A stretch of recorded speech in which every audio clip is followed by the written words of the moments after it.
"Sit down and shut up, old man." The officer's voice snapped across the small-town diner like a whip, silencing everything in its wake. Forks paused halfway to mouths. A waitress froze mid-pour over a cup of black coffee. The entire room turned to look at the scene unfolding in the corner booth, where an elderly man sat calmly, dressed in a weathered World War II military uniform, his chest displaying faded medals and a patch barely hanging onto his shoulder. He didn't flinch.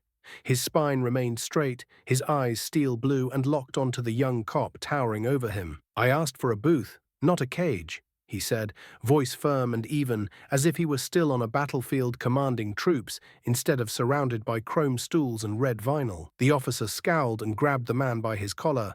"You don't get to talk back. Your loitering and impersonating military personnel is a felony." The second officer pulled out his taser, already grinning. "Let's see how tough you are in cuffs, General." "You'll regret that," the old man muttered without fear, his voice calm, not as a threat, but as a prophecy. The officer didn't even hesitate. The taser fired, and in one flash of cruel voltage, the old man collapsed to the floor, convulsing briefly before going still. Gasps erupted. A young woman at the counter dropped her milkshake. The cook burst out from the kitchen yelling, "Hey, what the hell do you think you're doing?" The first officer shoved back the nearest civilian and barked, "Everyone stay back. This man is under arrest." They bent down, started pulling the man up by his jacket when something changed. The sound of engines outside, not just one. Multiple. Deep, coordinated, government black. The diner windows began to shake as 6 matte black SUVs pulled into the parking lot, accompanied by 2 motorcycle troopers and 1 unmarked tactical unit. Heads turned. The cops inside glanced up, confused. Outside, a flurry of sharply dressed security agents stepped out, scanning the scene, opening the rear door of the lead vehicle. And then she stepped out. Governor Rebecca Langston, tailored navy blazer, silver hair pulled tight, confidence in every step as her heels clicked across the pavement. She didn't speak as she entered the diner, didn't need to. The energy changed instantly. All chatter died. Her eyes scanned the room, instantly locking on the man on the floor being lifted by 2 trembling cops.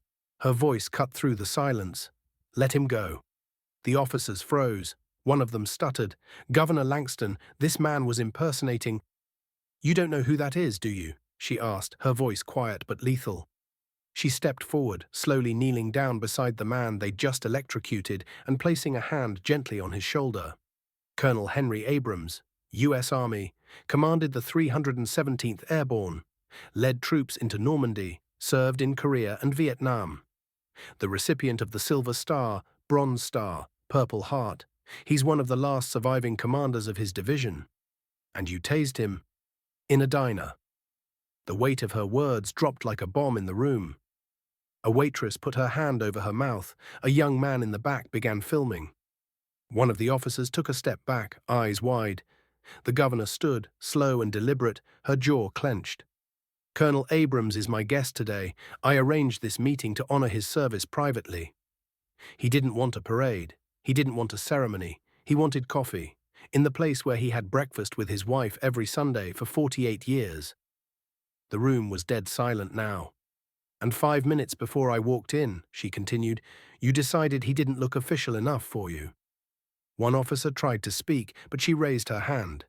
"Number, don't even try. You've done enough damage." Her security detail stepped in as she motioned toward the booth. The 2 officers slowly backed off as agents helped the colonel to his seat. He brushed off the assistants with quiet dignity, sitting upright despite the tremor still in his hand. The governor turned to the staff. "Bring him his usual. Waffles, black coffee, side of bacon." Then, with the authority of a sovereign, she slid into the seat across from him. Across the diner, phones were now out.